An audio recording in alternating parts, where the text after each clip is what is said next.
The DJI Osmo Mobile 3 is regarded as one of the most popular, if not best, smartphone gimbal stabilizers on the market. After a few days with it, I can say there's a lot to enjoy, but there's also a few things that are amiss, including one major flaw I hope to see fixed in the next version. But before we get into that, let's crack open this combo kit and see what's inside.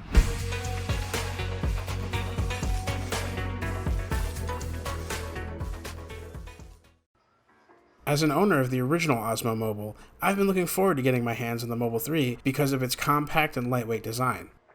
The Osmo Mobile has been a versatile tool that I keep in my camera kit, and that's why I was excited about picking up this new model. Opening this up, we have the carrying case and a box of accessories. The carrying case is branded Osmo on the front, and overall feels soft but rigid, similar to the case that came with the original Mavic Air. Inside the case, we have the Osmo Mobile 3 in its compact form. It's easy to unfold, but right off the bat, I noticed that the gimbal doesn't have a 360-degree rotation. On the handle, we have a thumbstick, a power mode button, and a record button. While on the sides, there is a zoom toggle, USB-C charging port to charge the gimbal, as well as a USB-A port to charge your phone during operation. On the front, DJI has brought back the trigger that was absent on the Osmo Mobile 2.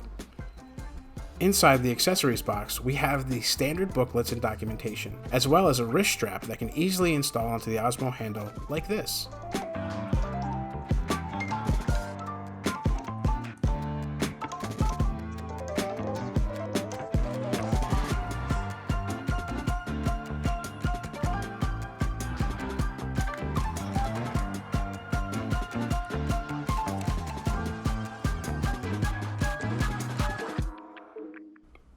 There's also a soft drawstring bag that can house the Osmo Mobile 3 if you need to quickly throw it in your camera bag or backpack. We have a USB-C charge cable. And finally, the Osmo tripod that attaches to the 1/4-20 hole on the bottom of the hand grip.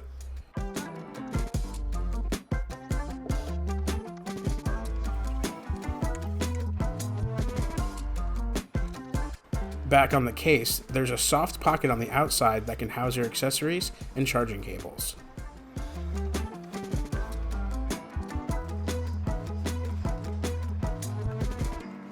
That's what you get in the combo kit, and I think it's a great value for the $20 extra that the base model is priced at. The only thing not pictured here are the foam anti-slip pads that help certain phones stay in position.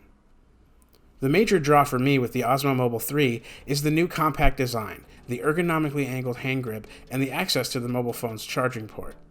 I skipped the Osmo Mobile 2 because it shared the same design flaws as the original, while also removing one of my favorite functions, the trigger. Now that the gimbal's unboxed, let's see how this thing shoots with an iPhone 11 Pro Max.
There are a lot of things to love about the Osmo Mobile 3.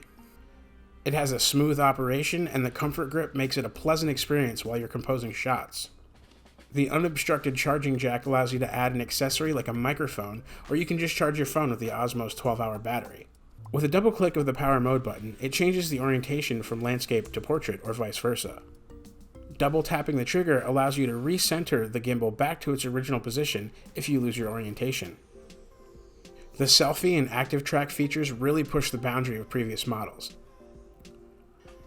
Though there is room for improvement, as sometimes it responds late to the commands.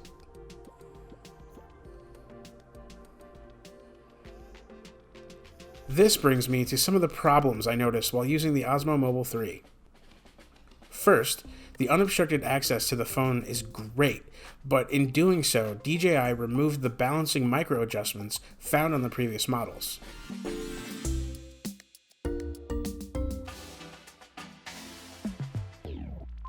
As you can see, I had a lot of trouble the first time balancing, and I would find this very costly in terms of getting shots if I was in a hurry at an event or something similar. Not to mention, if your phone has multiple lenses, you can't switch between them while it's recording in the Mimo app.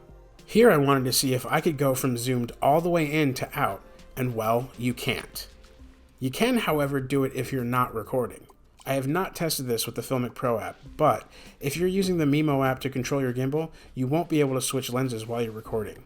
Granted, I am using a busy subject, the active track seems to be a bit more erratic when using a wide-angle lens, and loses its lock on the subject selected.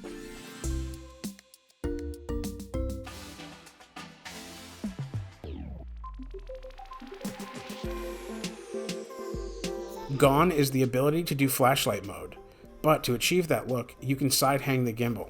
This is where I believe the big flaw in the Osmo Mobile 3 design comes in. If you're left-hand dominant like myself, the side hang does not work and will overload the motors. Furthermore, most left-hand operation where the motor dips even slightly will cause the phone to flip on its axis, then display an error message. This causes the lens to be blocked by the motors until you reorient with a double click of the trigger. Here I started the shot with my left hand, and as you can see, just the pan and tilt caused the overload.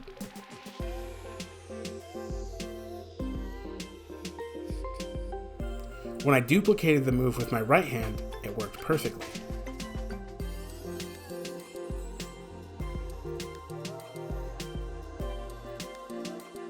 Now, I don't think DJI purposely designed a product that is only usable by right-hand dominant users, but I think their design choices overlook an entire group of people and makes the product difficult to use in the left hand. The motor overload issue happened to me almost every time in simple operation because even the slightest dip of the motor in a clockwise position throws it out of whack. Coupled with the fact that the zoom rocker is accessible on the left side of the hand grip makes it even more awkward to use with your left hand. Because of these problems, it's obvious that the Osmo Mobile 3 was designed by right-handed users who weren't thinking about how people would use it with their left hand. I think that people who tend to operate left-handed may need to really think and decide if the Osmo Mobile 3 is a product they want in their bag. However, it is a fun product to use. I just hope that DJI can take these design flaws and fix them on the next version. I hope that this look at the DJI Osmo Mobile 3 helps you decide if the product is right for you. If you've had similar issues with the gimbal, drop a comment below. I'd love to hear about it. And if you liked this video, subscribe to the channel, give us a thumbs up, and click that bell so you can be notified with our upcoming content.